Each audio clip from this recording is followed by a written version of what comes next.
खुलासा। दोस्तों वीडियो पूरी देखनी है आप दोस्तों ने। आंटी सीमा के घर एटीएस वाले और सीबीआई वाले एनआई वाले पहुंच चुके हैं। दोस्तों आंटी सीमा की तलाशी शुरू कर दी है। दोस्तों क्यों? दोस्तों क्योंकि कल मोमिन मलिक जी ने जो इस भगोड़ी की चैट लीक की है, इसकी ऑडियो लीक की है, इसकी तस्वीर लीक की है, इसीलिए आंटी सीमा से पूछा गया कि तुम्हें इतनी आजादी दी गई थी तो तुम क्यों ये काम कर रही हो। तो आंटी सीमा ने ये कहा कि मुझे सुबह के टाइम कोई और यार चाहिए, दोपहर के टाइम कोई और यार चाहिए और शाम के टाइम भी मुझे और यार चाहिए क्योंकि मैं हबस की पुजारन हूं। दोस्तों इस तस्वीर की वीडियो जानिए इस वीडियो में।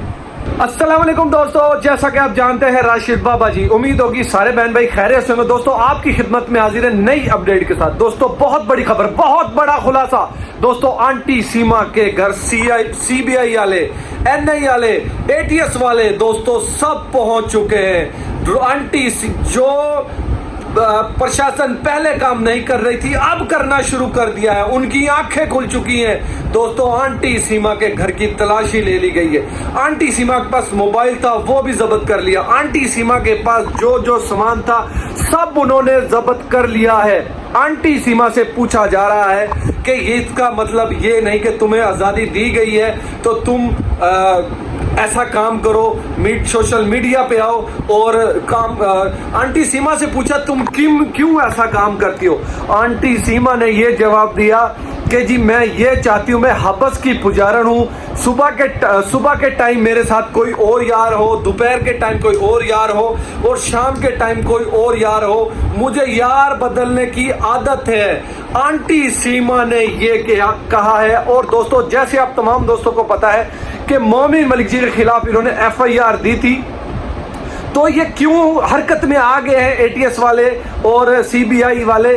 दोस्तों ये इसलिए हरकत में आए हैं, मोमिन मलिक जी ने जो मोमिन मलिक के खिलाफ इन्होंने कानूनी एक दरखास्त दी थी, उस दरखास्त की वजह से इन लोगों को ये इनके घर, आंटी सीमा के घर, तभी ये सीबीआई वाले एटीएस वाले पहुंचे हैं कि मोमिन मलिक जी ने जो इस भगोड़ी की ऑडियो लीक हुई है, वीडियो लीक हुई है, तस्वीर लीक हुई है, उनकी वजह से ये भगोड़ी की जो कि जांच शुरू हो चुकी है।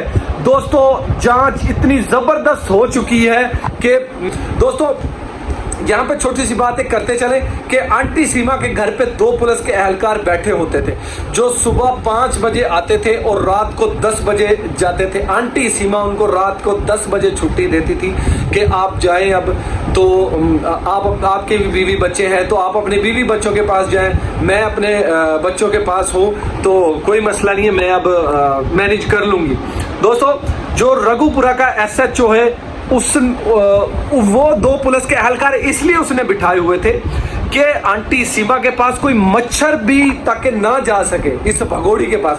अगर इस भगोड़ी को कोई मच्छर भी काट लेता है तो वो एसएचओ आके पूछता है कि सीमा कहीं से मच्छर ने आपने काटा तो नहीं, कहीं कोई चीज की तंगी तो नहीं।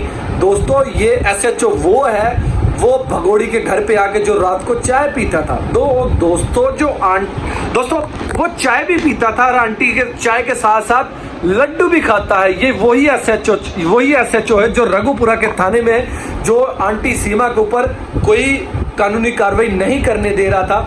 और अगर दोस्तों इसके ऊपर आंटी सीमा के ऊपर जांच क्यों नहीं हो रही थी, एक तो इलेक्शन का जोर भी है, इलेक्शन की वजह से नहीं हो रहा था।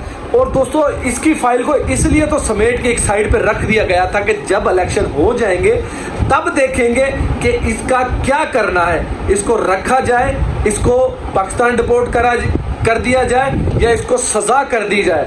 दोस्तों ये तो तय है, इसको सजा भी होगी, पहले सजा होगी फिर इसके बारे में वो सोचेंगे, मोदी सरकार सोचेगी, योगी जी सोचेंगे कि इसको पाकिस्तान डिपोर्ट किया जाए या ना किया जाए। दोस्तों इसको सजा जो होगी वो सजाए मौत ही होगी। दोस्तों जो रघुपुरा के एसएचओ है उसको माल भी मिल रहा है, लड्डू खाने का भी बड़ा शौक है, इसलिए वो आंटी सीमा के घर पे 2 पुलिस के एहलकार उसने बिठाए हुए हैं। सीमा ने तो कहा था मुझे 2 लेडीज जो पुलिस के एहलकार हैं लेडीज मुझे दे दे, मैं इनका क्या करूंगी।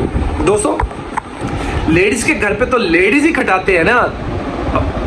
रघुपुरा के एसएचओ ने यह कहा नहीं ये हमारे बंदे हैं, ये आपका ख्याल रखेंगे, ये आपके साथ मैनेज करेंगे, ये आपके साथ जैसा आप कहेंगे ये वैसे आपकी बात मानेंगे।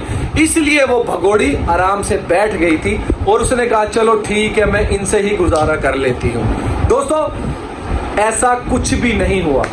आंटी सीमा के घर कोई नहीं आया, आंटी सीमा के घर कोई एटीएस वाले नहीं आए, आंटी सीमा के घर कोई सीबीआई वाले नहीं आए। दोस्तों, वो इसीलिए नहीं आए क्योंकि इलेक्शन का जोर है, इलेक्शन नहीं हो जाते तो तब तक आंटी सीमा के ऊपर कोई कानूनी कार्रवाई नहीं की जाएगी, क्योंकि योगी सरकार को, मोदी जी सरकार को यही औरत एक जिता सकती है। उनका माइंड ये है कि एक भगोड़ी जो पाकिस्तान को छोड़ के भागी है वो इसको जिताएगी। लाख दी लानतें आंटी सीमा तुम्हारी जिंदगी के ऊपर और तुम्हारे चाहने वालों के ऊपर, उनकी जिंदगी के ऊपर लाख दी लानत है जो तुम्हारी सपोर्ट करते हैं। जैसे एपी सिंह दगड़दल्ला है और एपी सिंह के चाटुकार हैं, तुम्हारे चाटुकार हैं। दोस्तों, 140 करोड़ अवाम पाकिस्तान की है। मैं आप लोगों से सवाल पूछता हूँ, क्या ये भगोड़ी इतनी पावरफुल हो चुकी है 140 करोड़ अवाम से कि इसको आप वहाँ से नहीं निकलवा सकते, इसको आप वहाँ से पाकिस्तान डिपोर्ट नहीं करवा सकते, इसको आप जेल में नहीं डलवा सकते? क्यों नहीं डलवा सकते? दोस्तों, आप सब करवा सकते हैं। आप दोस्तों सारा काम करवा सकते हैं। अगर आप अपने काम करवाने में आएंगे ना तो आप करवा सकते हैं। ये दोस्तों, आप इसके विरोध में निकले ताकि इस भगोड़ी को भी पता लगे कि रघुपुरा में जाके धरना दे, उस भगोड़ी के घर के सामने वहां पे जाके धरना दे, वहां पे जाके बैठे। ये जो एसएचओ है रघुपुरा का, ये क्या नहीं धरना देने देगा? आप अवाम पुलिस से बहुत बड़ी है, अवाम बहुत कुछ कर सकती है। ये जो एसएचओ है खाली रघुपुरा का, ये कुछ नहीं कर सकता। रघुपुरा के खाली लोग निकल के अगर इसके विरोध में खड़े हो जाएं तो ये एसएचओ है जो ये कुछ भी नहीं कर सकता। ये हाथ जोड़ के माफी मांगेगा आप लोगों से हाथ जोड़ के माफी मांगेगा, आपसे कहेगा मेरी जान छोड़ दो, और आप इसकी जान नहीं छोड़ना।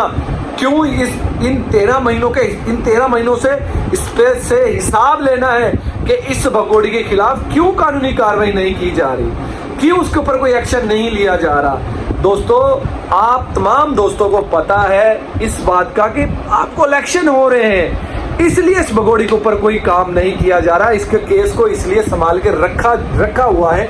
मोदी सरकार को तो यही लग रहा है कि ये जिता सकती है, क्योंकि एपी सिंह मोदी सरकार से, योगी जी सरकार से जाके कहता है, मंत्रियों से कहता है, पॉलिटिशियन से जाके कहता है कि ये सीमा हमें जिता सकती है। और लखदी लानत एपी सिंह तुम्हारी जिंदगी के ऊपर, ये तुम्हें नहीं जिता सकती। एपी सिंह, ये तुम्हें नहीं जिता सकती, तुम हारोगे।